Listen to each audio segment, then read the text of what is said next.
한덕수 오늘 오전 이낙연의 전화 한번 만나자 제안. 그러니까 이제 한덕수 대행이 참고로 한덕수 대행이 오늘 한덕수 대행 쪽에서 기자들에게 아마 문자 공지가 들어온 걸로 알고 있습니다. 엠바고 붙여가지고요. 내일 오후 4시에 아마 사임을 하는 겁니다. 권한대행, 총리 권한대행을 내일 오후 4시에 그만두는 걸로 돼 있고, 일단 뭐 몇 가지 이벤트들이 있다고 기자들에게 엠바고를 걸고 보낸 것 같습니다. 보도 참고 문자를 보낸 거겠죠. 뭘 뜻하는 걸까요? 오후 4시입니다. 오후 4시면 이재명 후보의 선고가 오후 3시죠. 선고가 오후 3시. 아마 이재명은 지방 일정 때문에, 경상도 가는 일정인가요? 지방 일정 때문에 내일 본인의 인생 명운이 걸려있는 재판을 아마 참석을 못하죠. 근데 아무튼 그 재판 결과를 보고 4시에 아마 총리직을 사임을 하는 것 같습니다. 그런데 그 한덕수 대행이 아마 오늘이죠. 예, 영어 많으신 님 VBZHHQHAIK 예, 님 좋아요 감사합니다. 예, 님 반갑습니다. 토실토담님, 라다크님 반갑습니다. 한 대행이 내일 4시에 그래서 총리직을 그만두는 거고요. 내일 그만둔다는 말은 아마 모레 정도에는 출마 선언을 한다는 말이겠죠. 그러니까 뭐 이미 말씀드렸다시피 이벤트는 내일은 제일 큰 이벤트는 이재명 선거법 3심, 그리고 모레 제일 큰 이벤트는 한대행의 출마 선언, 그리고 5월 3일 빅 이벤트는 국민의힘 후보 선출, 이렇게 되는 거죠. 예. 한대행이 전화를 오늘 이낙연 대표한테 건 거고, 전화를 건 내용이 뭐 이미 다 알고 있는 것 아니겠습니까? 그 두 분께서 아예 교류가 없었던 관계는 아니기 때문에, 아예 교류라는 말을 쓰니까 좀 이상하네요. 이재명 재판에서 나왔던 단어인데 교류가 아예 없었던 건 아니고 통화가 아마 원래 하셨던 분들인 것 같죠. 그러니까 자연스럽게 전화를 하셨던 것 같고, 한번 만나자라고 날짜를 제시했는데 이낙연 대표는 그러니까 이거는 이낙연 대표가 기자들한테 말한 게 아니라 한대행 측에서 아마 기자들한테 확인을 해준 것 같죠. 그러니까 이제 이낙연 대표도 확인 전화가 기자로부터 오니까 확인을 해 주신 거고, 지방 일정 때문에 만나는 건, 당장 식사하는 건 아마 쉽지 않다, 뭐 그 정도 이야기를 하시지 않았을까 싶어요. 그리고는 이제 덕담 주고받은 거죠. 서로 잘 해보시라, 알겠다, 이런 덕담을 나눴다. 아마도 내일 총리직을 그만두시기 때문에 일종의 신고, 안부 인사차 전화를 건 거 아니겠습니까? 일단은 첫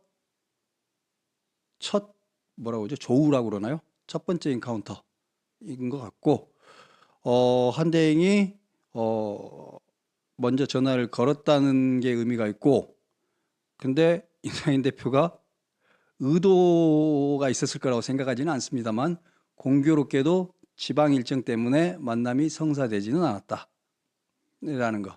그리고 이낙연 대표가 기자한테 또 하신 말씀이 있죠. 내가 그렇게 서두르는 사람이 아니다. 국민의힘의 개혁도 요구한 상태이기 때문에 여러 가지 판단을 해볼 것. 이 말은 무슨 뜻일까요? 서두르지 않겠다. 내가 준 숙제가 있으니 그 숙제부터 해놓고 검사를 맡아라, 이런 말씀 아닐까요? 아마 국민의힘이나 한대행이나 이낙연 대표가 준 숙제가 뭔지에 대해서 아마 알고 계실 겁니다. 이낙연 대표 연설 100만 명이 봤으니까 아마 충분히 거기에 어떤 숙제들을 던졌는지를 알고 계실 거고요. 거기에 대해서 어느 정도 답할 준비가 되어 있어야 비로소 그 다음 진전이 가능할 것이다 라는 것 같습니다. 오늘은 뭐 그래서 첫 번째 통화상의 조우, 인사 정도의 의미가 있는 것 같습니다. 오늘 연합뉴스TV인가요? 그래서 약간의 오보가 나갔었습니다. 오보. 예, 해당원님, 한덕수 대행이 3살 위인 거 맞습니다. 학교 선배기도 하고요. 대학 선배기도 하고 3살 위입니다. 네, 뭐 그 연배쯤 되면 3살 정도면 벗 아닌가? 근데 초중고 다닐 때는 1살, 몇 달 위라도 막 형님이라고 그랬었는데 뭐 요즘 와서는 뭐 몇 살 차이는 그냥 뭐 그렇던데 아무튼 한대행이 분명히 선배죠. 근데 아무튼 그래서 오늘 나왔던 오보는 새미래민주당 사무총장이 마치 한덕수 캠프에 무슨 상황 실장을 하는 것처럼 기사가 나갔었어요. 본인이 아니라고 해명을 했죠. 만난 적도 없고 이야기한 적도 없다라고 해명을 했습니다. 본인이 언론 플레이를 해서 그런 게 아니고 제가 어떻게 전에 들은 바에 의하면 한덕수 대행 쪽에서 기자들에게 해준 이야기인 것 같습니다. 그런 상의가 있었던 것 같지는 않습니다. 오보입니다. 오늘 새미래민주당도 선대위 발족식을 했잖아요. 선대위 출범식을 했잖아요. 거기서 아마 남평원 실장이 맡고 있는 직책이 있죠. 그 일을 해야 되는데 그거 놔두고 다른 캠프에 가는 게 일단 말이 안 되는 것 같습니다. 너무 앞서 나가는 것 같습니다. 뭔가 같이 일을 하려면 최소한의 공감대와 뭐 합쳐지지도 않았는데 협상도 시작되지 않았는데 인사부터 가는 그런 일은 제가 보기에는 이게 지금 오히려 기자들의 역공작 아닌가라는 생각이 듭니다. 기자들의 역공작일 수도 있고 그런 공작에 능한 집단들이 있죠. 이재명 촉의 공작인가 뭐 이런 생각도 들고 그렇습니다. 그래서 오보니까 그 부분에 대해서는 좀 신경을 꺼놓으셔도 될 겁니다.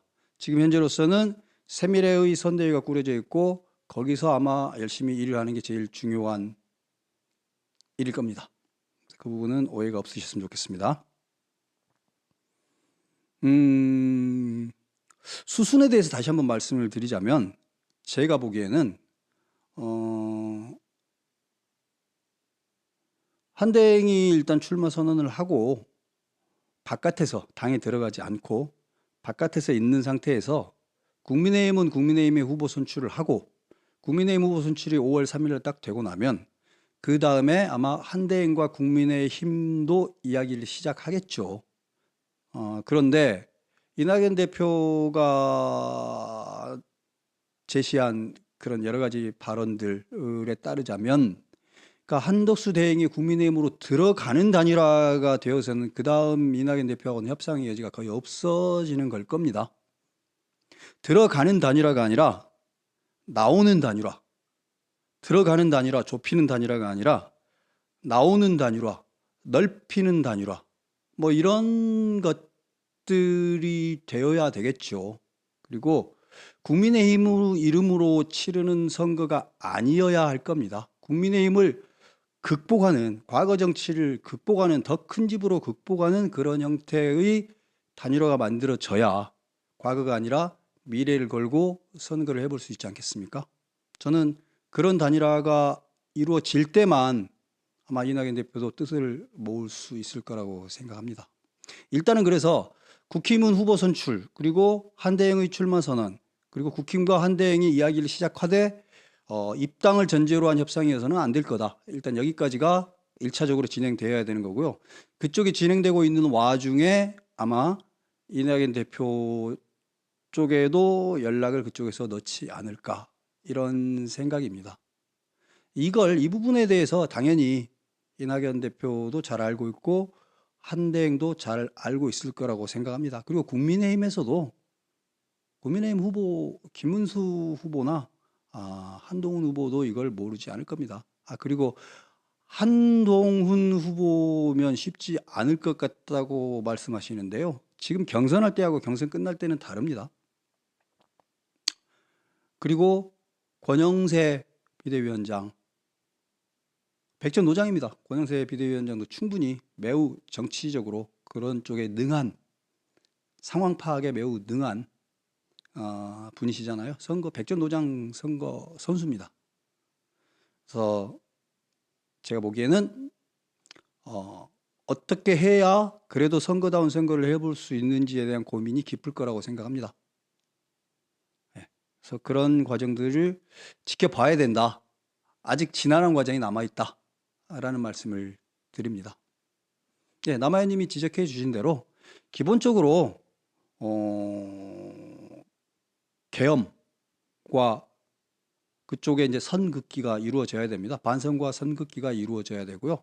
그리고 개헌을 해야 한다. 정치를 바꿔야 한다. 개헌과 정치 개혁, 이 부분에 대한 공감대, 동의가 이루어져야 되겠죠. 이 두 가지 것들이 이게 지금 시대 정신 아니겠습니까? 이 두 가지를 하는 게 과거와 단절하고 미래를 연다. 그걸 위해서 임기단축 개헌 플러스 권력구조 개편 개헌 이런 것들을 한다. 이거 아니겠습니까? 시대 교체죠. 어찌 말하면 이거 이제 한동훈 후보가 한 말인데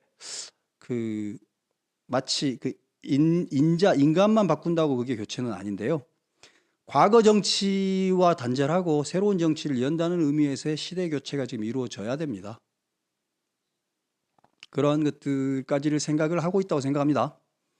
예. W 인디안님, 무소속으로 선거 자금을 어떻게 감당할까요? 무소속으로 선거 자금을 감당하기가 매우 힘들죠. 매우 힘들죠. 대통령 선거를 그 풀로 치르면 그 제한 금액을 다 쓰게 되면 400억에서 500억 사이가 됩니다. 그 400억에서 500억 사이가 드는데 뭐 그거 돈을 다 안 쓰고 하는 선거도 많습니다. 그리고 완주가 능사가 아닐 수도 있습니다. 뭐 물론 완주의 태도로 가겠습니다만, 그리고 상황에 따라서는 완주가 가장 가치 있는 일일 수도 있습니다.